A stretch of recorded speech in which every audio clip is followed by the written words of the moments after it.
Good afternoon, podcast listeners. Good afternoon. Good afternoon. Good afternoon. Hello. Hello, podcast world, YouTube world, the world. Another day, another BFS podcast. This is Breaking Free Speech, the official podcast of Breaking Free Skatepark, the largest indoor skate park in Rochester, New York, and New York State. And a much larger area than that, too, because there's just not a lot of skate parks. Boom. This is probably, I can't keep track. I don't know which number it is now. I'll figure it out later. We're going to talk about cameras today. A little bit of talk about cameras, because I just got a new camera. I'm holding it up right here. If you're on YouTube, you can see this camera. So this is the Olympus TG-5. Okay. To give you a rundown. Actually, hold on. I'm going to pause this. Okay, we're back now. I never paused the podcast before. Oh, my camera angle's a little bit low. Whatever, it doesn't matter. I realized that I could better this the quality of this podcast by getting some of the stuff I'm going to talk about, so I could actually show you for the guys that are on YouTube. So, should I move the camera? I'm going to move the camera up a little. So here we go. Yeah, the camera podcast. So I figure I'll just, for the sake of content, I figured I'd just run down the list of all the cameras I had just to get to the point with the new camera I got. I first started shooting 35mm film back in the day. I don't know how old I was. I was in high school, so I was probably... It was before I rode, so I guess when I was 15. No, I started riding around the same time. So I started shooting 35mm film when I was 15. My first camera was actually a Minolta old camera, and it worked for a while, and then eventually I came across this... shoot. I came across this... Here, this is a Canon AE1 35mm film camera. This... I actually had two of these. I came across one that was old and beat up, and then I was going to a Goodwill, actually, in outside of... where was I? I was going to Philly to ride, and there's this big Goodwill out just past Maple Shade Skatepark, and they had a camera bag. I was what's in that camera bag, and it was this Canon AE1 film camera with a 35 to 70 lens and a 70 to 300 lens, I believe.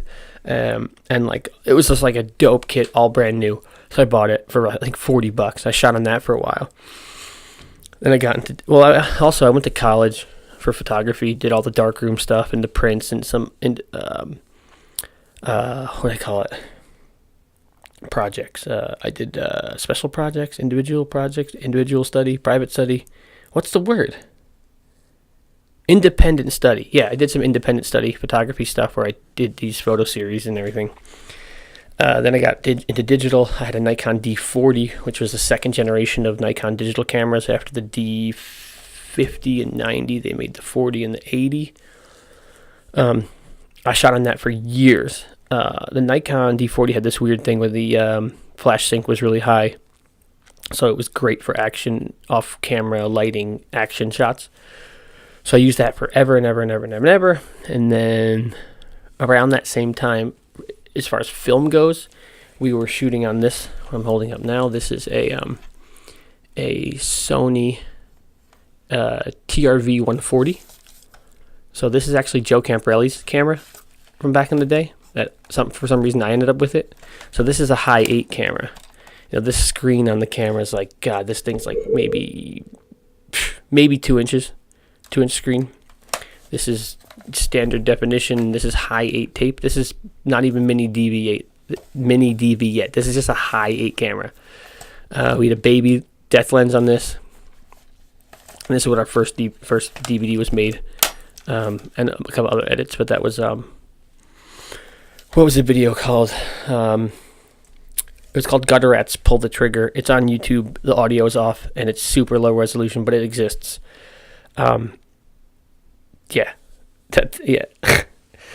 Old school camera, dude. It's so washed out, low res. It looks like crap. Then various friends of mine had VXs usually 2100s, sometimes 2000s. Joe had a 2000, Pagels had a 21. So then from that point on, we shot a lot of our content on, the VX, the Sony VX, the camera, which is, it's good, but it's not great. Then I purchased this. This is my baby right here. This thing right here. You can't, if you're listening, this is me hugging this camera. Shout out Brett shout out Brett Taco for telling me that the Panasonic cameras were better than the Sonys, because they are. The VX is this iconic camera that everyone just thinks is good without actually subjectively thinking about why it's good. It's exactly like how people just say Led Zeppelin's good without actually listening to it with any objective opinion about it. They're like, oh, it's great, so it's great. And I'm not saying Led Zeppelin isn't good. I'm just saying a lot of things are just presumed to be good, and you never look at it like with a blank slate and analyze it yourself. You're like, this is just great. So I got this. This is a DVX 100B. I love this camera. I did a ton of video projects on this camera. This was my first, I traded in my original. I bought a Nikon D5000 for a minute, and I didn't like it. So I traded that plus a couple $100 for this guy.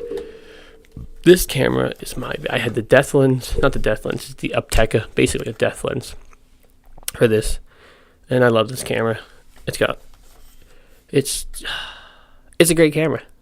Look at the size of this thing. You kids have any idea what it's like filming with a camera this big? How big a camera bag you got to carry around? I was doing photo and video. So I was carrying around a rig that had a video camera, picture camera, lenses, 4 flashes, and a wireless kit. That was my life. The good old days. I got some published stuff with my photo stuff. With my Nikon D40. I was in Ride BMX a few times. Yeah. Moving along into, I guess it's worth noting that this Panasonic DVX 100 was a mini DV tape. I had, at this point in time, I had upgraded from high 8 to mini DV. This camera, the DVX does not shoot HD. It's pre-HD. It's 480, but it looked good. It looked really good. The colors are better than the VX by a lot. The audio was way better than the VX. The adjustability was better. The scene files, you could just get some really cool looks out of this camera. Yeah, and then I upgraded. I actually got I can't show you that camera because what I'm filming with now, I got I got a Panasonic HPX 170. So that would be the next generation of the DVX. So there's the DVX, then they came out the HPX, I think it's the HPX 250, and then the HPX 170. The HPX 170 is a hard drive camera, solid state hard drive camera, P2 card. The HPX 250 or 200 that was between the DVX and the HPX did mini DV tape and P2 card, so you could do both mediums. The HPX was full hard drive. And hard drive cameras are great. The P2 system is not great, but it's better than shooting on tapes. If anyone in this has ever shot on tapes, when you shoot on tape, you got to capture the footage. It's like a whole process. It makes editing, you kids don't realize how easy it is to just shoot on your camera and then put it on Instagram. The process was massive. And I could talk about that later to get more in depth into that, but this is just about cameras specifically. So shifting back to the video realm, I probably should, botched that transition, whatever.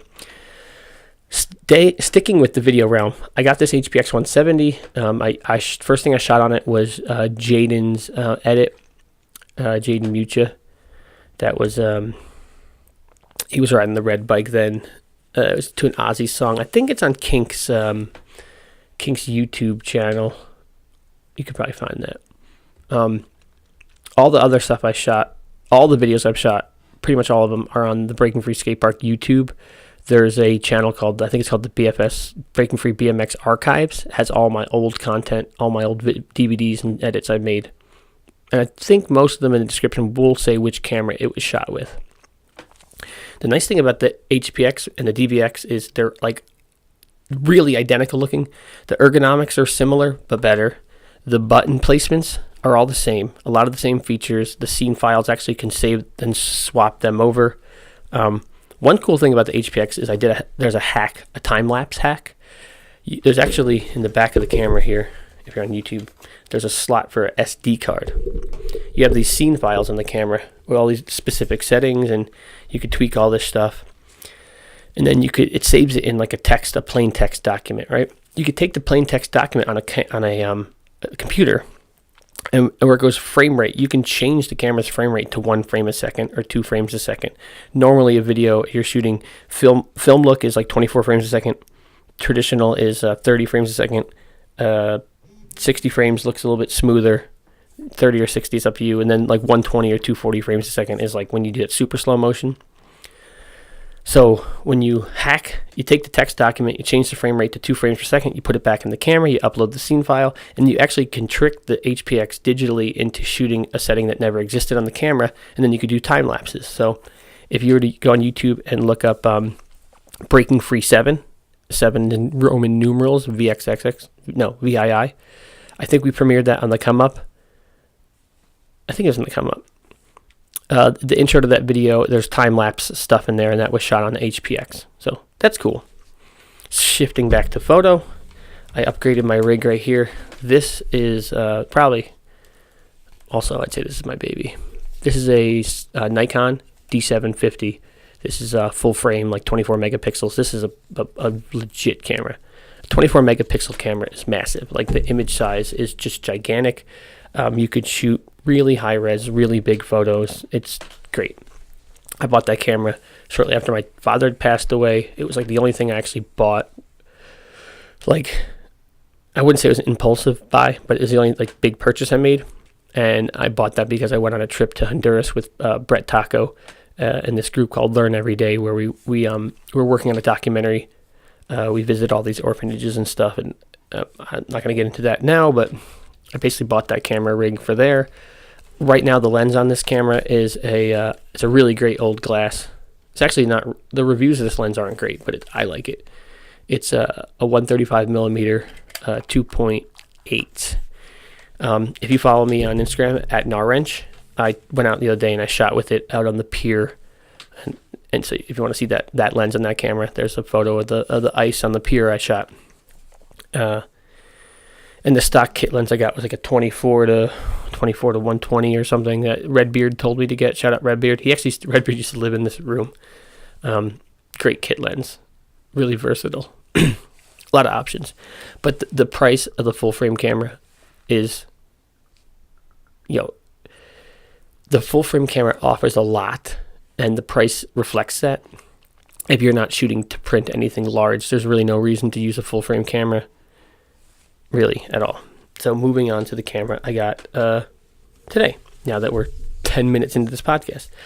I wanted to get, if anyone, you guys know me, I ride like crazy.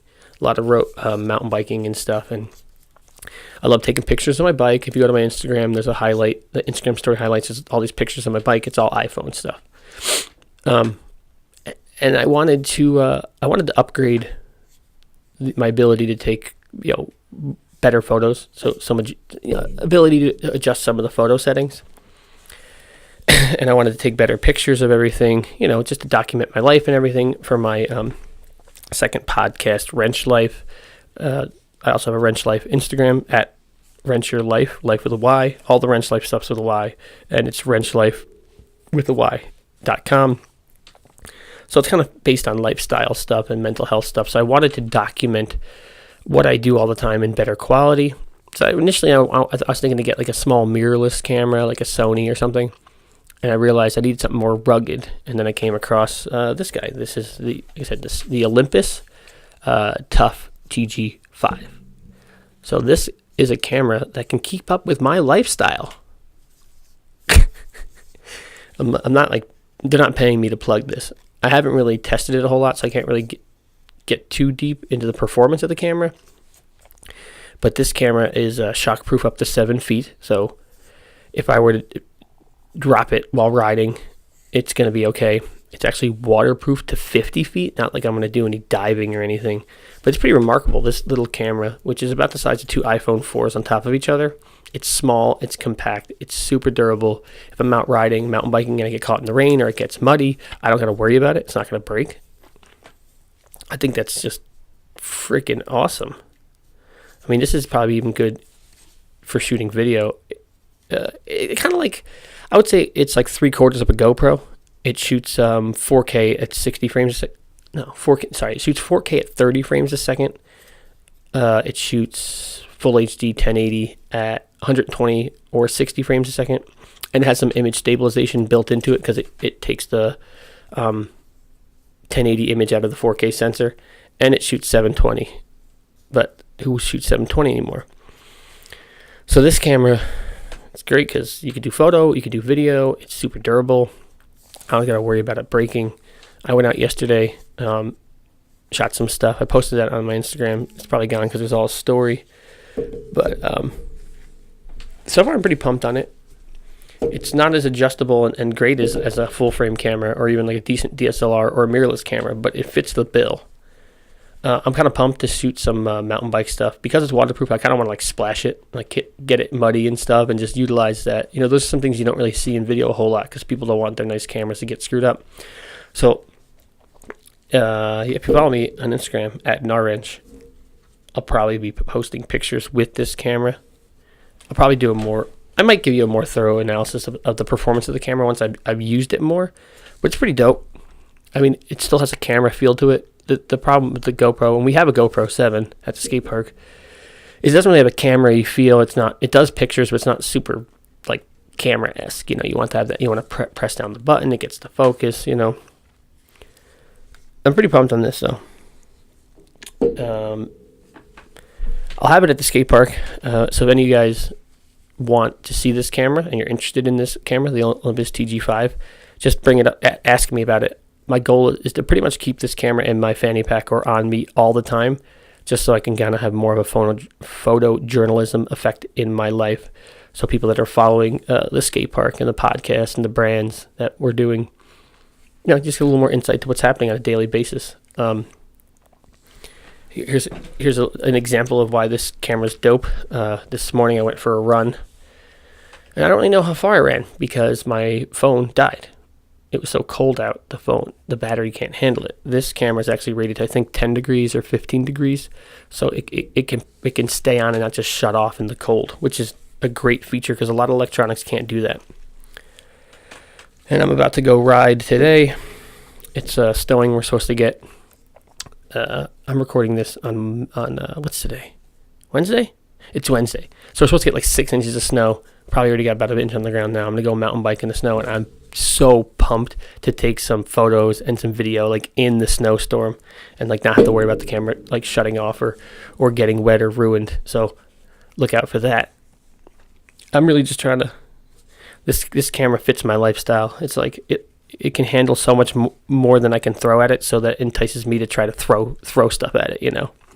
So I'm gonna go out there today, and I'm gonna walk the walk, and I'm gonna talk, and I'm gonna shred the gnar. That's the sign off. So that means we're done here. Another longer one. Let me know if you're feeling the longer format, or if you would prefer a shorter format. Again, like the last podcast, I want this to be what you like. Wrench is here for you, bro. For you. Bro.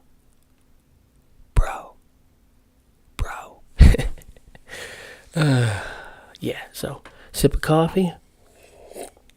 I'm going to go gear up, hit the road. This podcast is over.